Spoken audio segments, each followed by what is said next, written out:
All right, and welcome to the special episode of Real Estate Fight Club. This is a series called What Would You Do?, where we talk about professional standards committee cases and code of ethics violations. Here with me today is Jim Camarada from KW in Minnesota. Hey, Jim, how are you? Oh, Jen, good. How are you for It's a beautiful sunny mouthful. day here in Minnesota? Minnesota, it's probably snowing as it does every day. No, actually, it's I'm looking at green leaves. Oh, good. Yay. Hey, Mowed my lawn finally. last week. Yeah. Well, I'm excited to talk about this because it's are real estate agents ever really just people, or are you like always a realtor? Jim, what happened? Well, the question is, are realtors ever really off the clock? This is like Question. my favorite topic, as you know. Yeah. Well, Okay. as you know, about a year or two ago, NAR passed. Uh, they added another code to an article to our code of ethics Mhm. dealing with hate speech. And so this case has to do with a realtor who attended um, a political rally. So Okay. it was won't get into which party or whatever, but he was attending it, looking at it, and he opposed to everything that they were saying and aggressively insulting their intelligence, implying that they were unpatriotic and telling them that if they disagreed with him, they should leave the country. Okay. So his opinion. Yes. I mean, right. And okay, I can see where this is going, but carry on. Okay. So somebody saw this posting. It was a social media posting and the Hmm. ranting, and filed an ethics complaint against this particular agent. Saying he was violating what? Article 10. Okay. Article 10-5 says realtors must not use harassing speech, hate speech, epithets or slurs based on race. It's Monday morning. I can't Yeah. even. Based on race, color, religion, sex, handicap, familial status, national origin, sexual orientation, or gender identity. That's 10-5. Okay. So, So uh, he was his hate comments allegedly were about the a origin, political group. Yep, a but that political doesn't group. political parties are not protected. Bingo! You nailed it first time. Yeah, they did not find him in violation of Article 10. After examining the allegations, political affiliation is not a protected class under Article 10. But I think though that this article like brings up a good question because there have been cases where and it really happens more like maybe it's easier to see in religion because there's certain pieces of some religions where there could potentially be violations of like familial status or whatever, Yeah, right? yeah, And it's like, okay, when are you kind of quote unquote off the clock or are you ever, right? exactly. I feel Exactly. like you're going to be like Monica and you're going to be Switzerland on this, aren't you? No, no, Damn it, Jim. the Tell me next, what you think. because the next case tied in with this has to deal with there was another rally. Okay. Political And rally. well, whatever you want to call it. Um, this particular agent was visiting Washington, D.C., witnessed a peaceful, lawful protest Okay. where women and men were advocating for women's rights. Okay.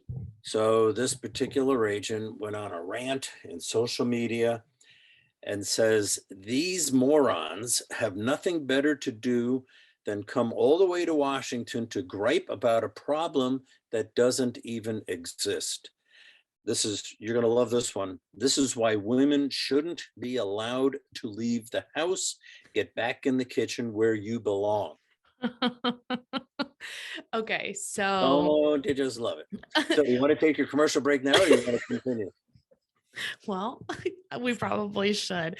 That's a, Pause. a crazy thing to say. Yes. I Okay. know. So let's actually talk about marketing. So we have a couple of marketing partners that I think that everybody can benefit. The first one I want to talk about is Monica's Ghost Poster.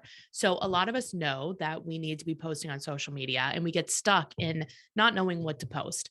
So what Ghost Poster does is every weekday, it sends you something to post. And literally all you have to do is copy and paste it. And I guarantee you do that. But for 3 to 4 months, you'll start much better you'll get referrals for sure from your people on your social media, and you'll have a much better understanding and you'll be able to learn what to post. So in order to get that, it's free for our listeners. You would go to ghostposter.com, but it's spelled kind of funky. It's GHOSTPOSTR, no E.com. Go there, sign up, put in Fight Club, get it for free. The other one is my number one marketing engine that I use to get leads, and that's called Pipeline Pro Tools. So what they're going to do is if you sign up for a free demo, they will go over how the playbook that I use to get all of our leads, and it has literally been the number one marketing engine for us. They'll give you the playbook for free. If you like the tool and you want to use it too, you can sign up. But just to get the demo, that is free for our listeners. You would go to pipelineproTools.com/fight club and sign up for a demo. Okay, Jim. So if people want to read some of these cases, they are at jennifermertlin.com/vault. And you can download the cases that we're talking about if you're like more the person that needs to visually see it. But sex, the female gender, is a protected class. Like It all is. sexes are a protected class. So the agent, but it still begs the question, right? Like the social media was a personal page or was it a business page? They don't specify in the case. Let's assume it was personal. Okay. Cause I think that makes a difference. Like, Yeah. But I, it was still hate speech, it's still hate speech. regardless.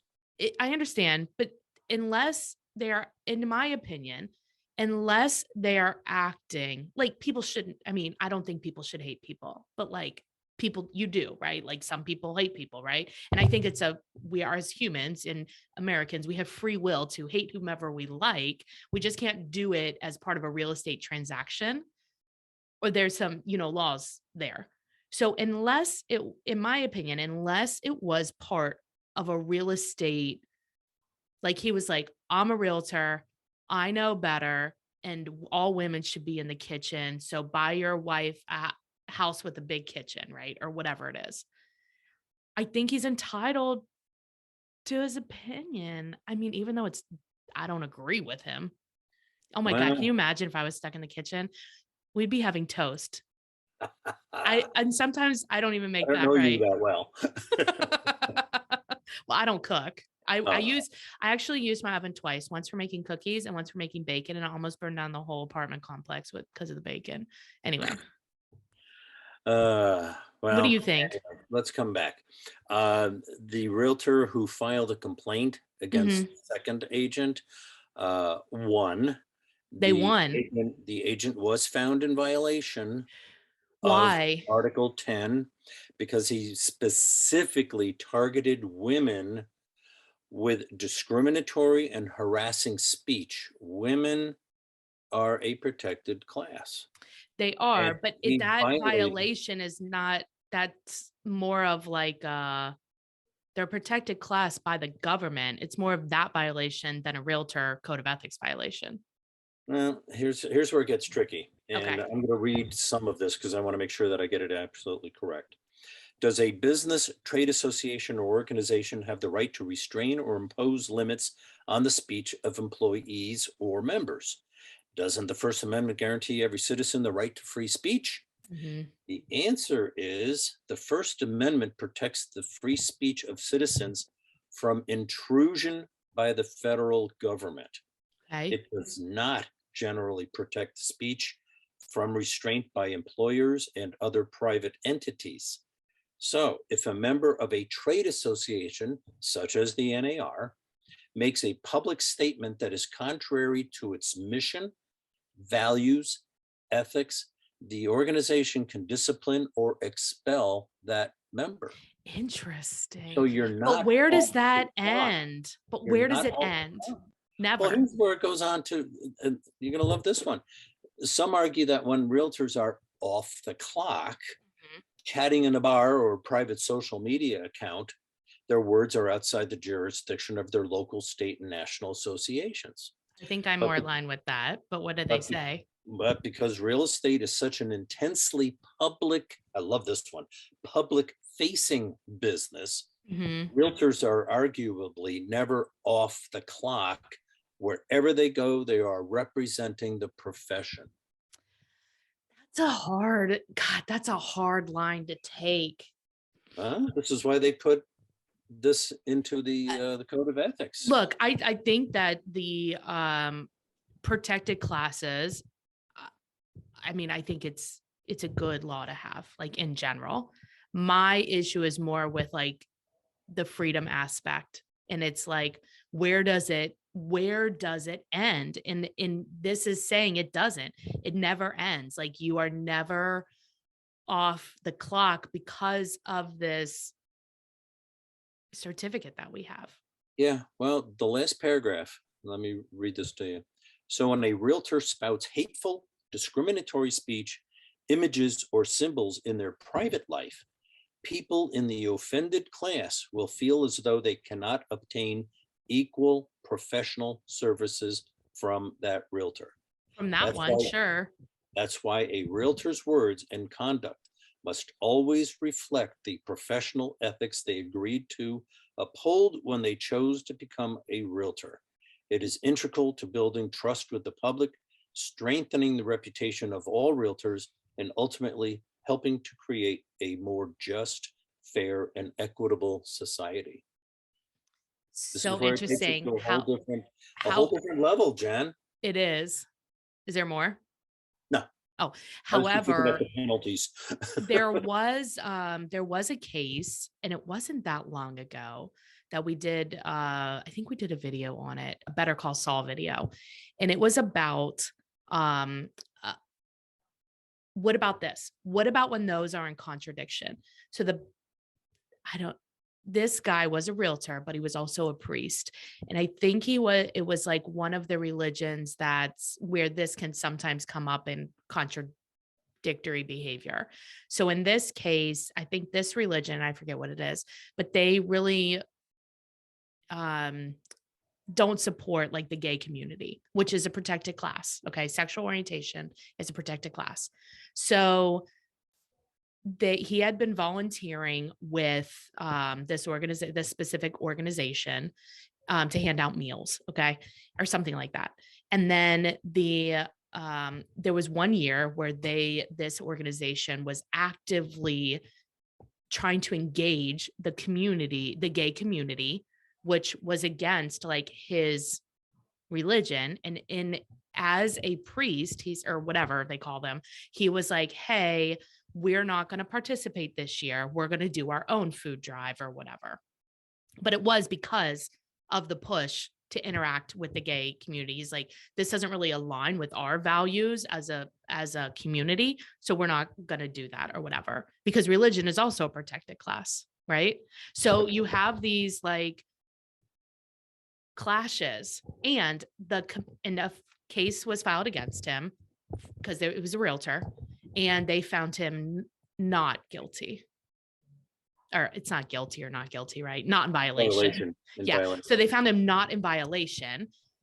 So for some reason, it seems like the example that we just talked about and the example that I just talked about with the priest seem like that's not congruent.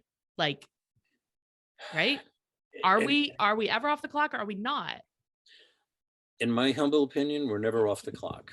We are always going to be Just held don't to a think that higher that's standard. okay. Well, then we need to raise the barrier to entry, Jim. Oh, I've been an advocate of that for decades. Yeah, we've lowered the bar way too low, and we've got to, and that's one of the reasons why when I was managing offices, I would say, "Come on, guys, let's go get our designation in Yeah, GRI, SRA, whatever else it was." right. And that's why I have so many professional designations, because I wanted to raise the perception of realtors We're and gonna the fight about the designations. no, If we can fight all people we want, but I wanted to raise the professional image of realtors, and it has to Mhm. start with one. That's me. And has it made me a better realtor? Yeah. Yeah. I know more. I can service my clients far better and more professionally. But I And think so, you probably I don't so, okay, let's just yeah, I that could mean, be that's another like a totally discussion. different topic, yeah. So, like, okay, if we all agree that realtors are never, like, off the clock, then I think that there has to be some I don't know, like, I don't know. It just doesn't where does it end? Like, I just do not want the association, like, making rules up. I mean, I think this is a good rule. This one is fine with me, but like, what about rules that aren't fine with me? And when or not fine with you, right? Because there's going to be, as more rules happen, there's bound to be one that violates your personal ethics. Now, we can agree that this one doesn't, I mean, likely, right? It doesn't Yeah. violate mine, but what if there is one? Then what happens? Yeah. Then it gets real tricky. And then you have to make a decision. Do I wish to belong to this organization? I've belonged to other community service organizations in the past. And, I'll put in my time. But if I don't share the same values, I have the choice to leave.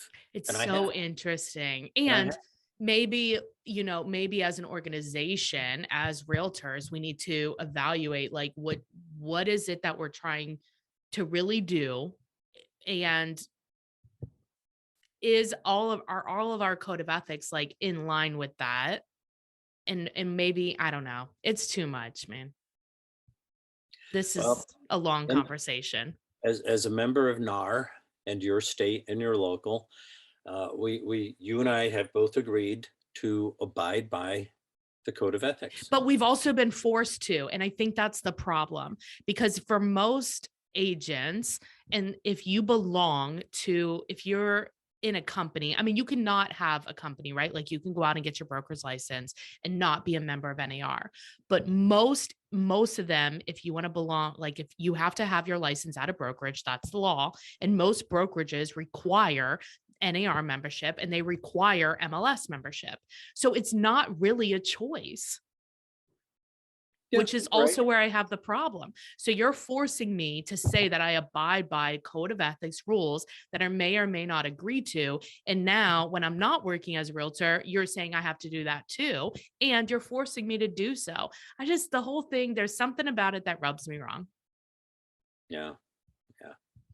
Well, I'm, you're gonna have to deal with that one yourself. I can't help it.